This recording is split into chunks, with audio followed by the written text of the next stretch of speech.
Get your free copy of the complete tutorial at www.teachucomp.com/free. After creating the vendor records to indicate the agencies for whom you are collecting sales taxes, you then create the actual sales tax rates within the QuickBooks item list. You can open the item list by selecting Lists, Item List from the menu bar. Within the item list window, you must create a separate sales tax item for each sales tax that you must report, not necessarily for each sales tax that you collect. This is because in states that collect both a state and county sales tax, some states want you to report state sales tax and county sales tax as separate items, while other states want you to report them as one item.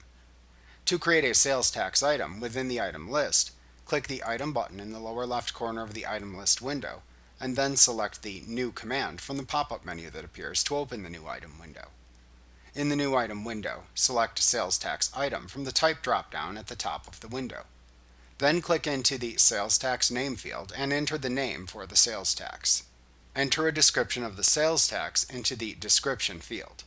If this sales tax item is the only sales tax collected within customer forms, then enter the sales tax description as you want it to appear within customer sales forms into this description field.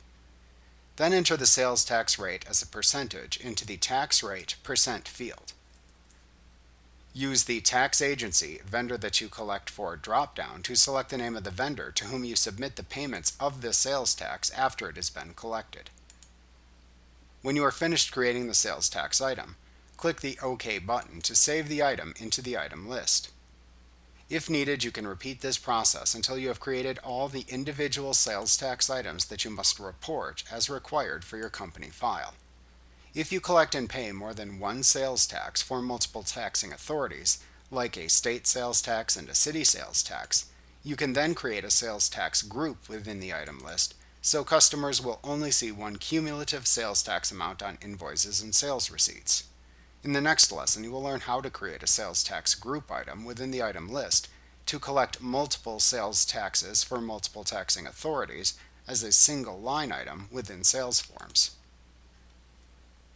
Like what you see? Pick up your free copy of the complete tutorial at www.teachucomp.com/free.